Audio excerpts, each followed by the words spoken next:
তিনিচুকীয়া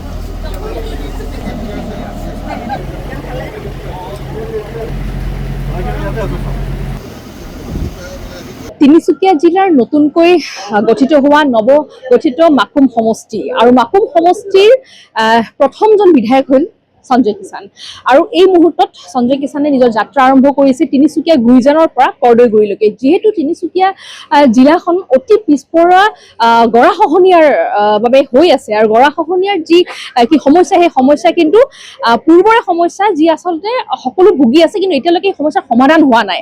আৰু যিহেতু নৱগঠিত মাকুম সমষ্টিৰ ইতিমধ্যে বিধায়কগৰাকী নিজৰ যাত্ৰা আৰম্ভ কৰিছে নাৱেৰে, আৰু মই দেখুৱাইছো বৰ্তমান যিটো নাৱত আমি উপস্থিত আছো আৰু উপস্থিত হৈ যিটো গুইজানৰ পৰা মই যাত্ৰা আৰম্ভ কৰিছো আৰু গুইজানৰ পৰা পোনে পোনে যিহেতু গৰাখহনীয়াৰ যিটো ঠাইসমূহ তেওঁ পৰিদৰ্শন কৰি আছে আৰু নাৱৰ পৰা এনেদৰে যিহেতু আমি দৃশ্য দেখুৱাইছো নিউজ 18 দৰ্শকক, যিহেতু প্ৰথমবাৰৰ বাবে যি তিনিচুকীয়াৰ নৱগঠিত মাকুম সমষ্টিৰ নতুন প্ৰথমজন আছিলে বিধায়ক সঞ্জয় কিষাণ, আৰু তেওঁ প্ৰথম যিহেতু এই সমষ্টিত ভৰি দিয়ে নতুন যে প্ৰথম কাম তেওঁ হাতত লৈছে, যে আচলতে গৰাখহনীয়াৰ যি মূল সমস্যা আচলতে তিনিচুকীয়াৰ সেই মূল সমস্যা তেওঁ সমাধান কৰিবলৈ চেষ্টা কৰিছে। প্ৰথম তেওঁ নিজে পৰ্যবেক্ষণ কৰি লৈছে আৰু লগতে তেখেতৰ কেইবাজনো বিষয়া ইতিমধ্যে উপস্থিত আছে আৰু প্ৰতিটো দিশ তেওঁ ইতিমধ্যে চোৱা চিতা কৰিছে। ক'ত আচলতে কেনেদৰৰ ব্যৱস্থা গ্ৰহণ কৰিলে এই গৰাখহনীয়া ৰোধ হ'ব, তাৰ বাবে কিন্তু তেওঁ যথেষ্টখিনি আগভাগ লৈছে। আৰু এনেদৰে আমি দেখুৱাইছো যিটো আমি বৰ্তমান যাত্ৰা কৰি আছো ডিব্ৰু নৈৰ যাত্ৰা, আৰু গৰাখহনীয়া যিহেতু এফালৰ পৰা আচলতে সহায় লৈছে এখন নৈ, আৰু মই দেখুৱাইছো পৰিৱেশ। দাদাৰ পৰা কিছু কথা জানিব বিচাৰিম, আপোনাৰ ওচৰলৈ আহিছো।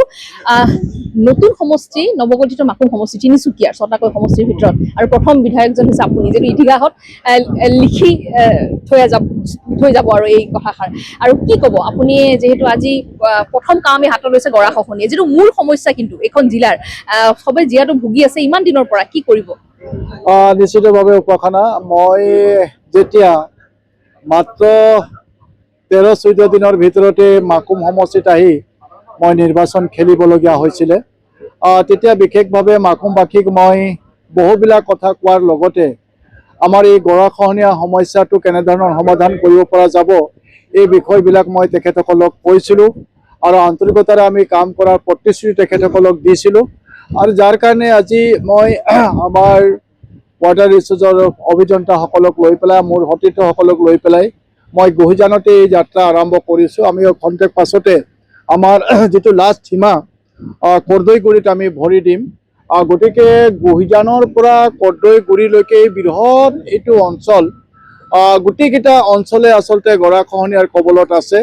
আজি দীৰ্ঘদিন ধৰি ইয়াতে আচলতে বজালতলী, আমাৰ গৌতম গাঁও পঞ্চায়ত, বাগজান গাঁও পঞ্চায়ত, কদৈগুৰি গাঁও পঞ্চায়ত, এই অঞ্চলৰ মানুহে আজি দীৰ্ঘদিন ধৰি পেলাই গৰাখহনীয়াৰ কবলত, বানপানীৰ কবলত পৰি আছে। দেখিছে হাজাৰ হাজাৰ বিঘা মাটি। এতিয়া আমি যেতিয়া আহিছোঁ, আমাৰ ইয়াৰ স্থানীয় লোকসকলে কৈছে যে ইয়াত আমাৰ মানে বাৰী আছিলে, ইয়াতে চাহ গছ আছিলে, ইয়াত তেওঁলোকৰ তামোল গছ আছিলে, কমলা গছ আছিলে, এইবিলাক সকলোবিলাক এতিয়া নৈৰ মাজত, গতিকে সকলোবিলাক নিশেষ হৈ গ'ল।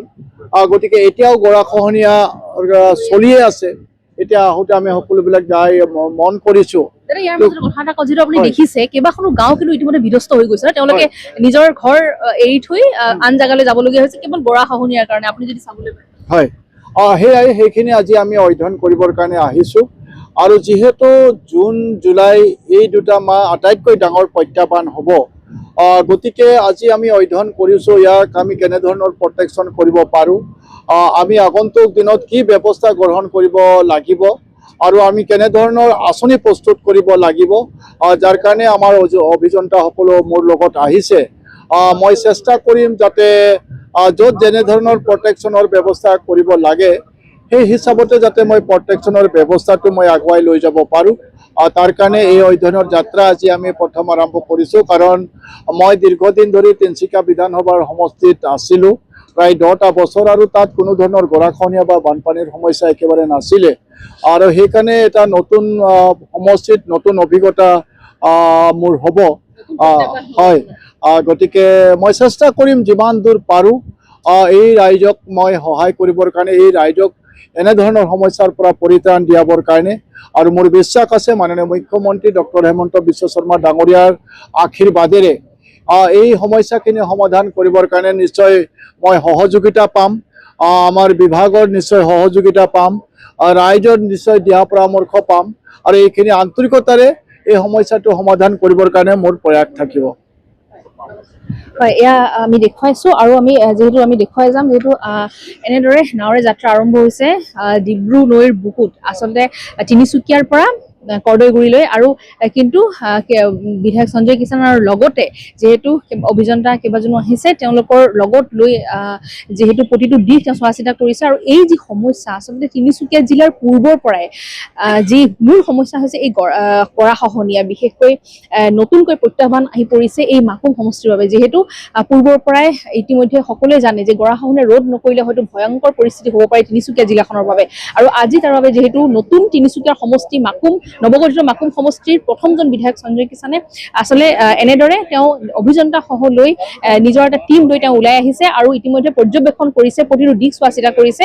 আৰু তাৰে আমি পৰিৱেশ দেখুৱাইছো নৈৰ মাজৰ পৰা, আৰু আমি দেখুৱাই থাকিম নিউজ 18ক যিটো ৰাইজৰ হকে তেওঁ আচলতে কাম কৰিবলৈ ওলাই আহিছে। যিটো ৰাইজক তেখেতে আশ্বাস দিছিলে যে তেওঁ যদি বিধায়ক হয় তেনেহ'লে তেওঁ নিশ্চয়কৈ তেওঁলোকৰ সমস্যাৰ সমাধান কৰিব, আৰু সেয়া আজি প্ৰথমটো তেওঁ ষ্টেপ লোৱা দেখিবলৈ পোৱা গৈছে আৰু লৈ তেওঁ এনেদৰে ওলাই আহিছে।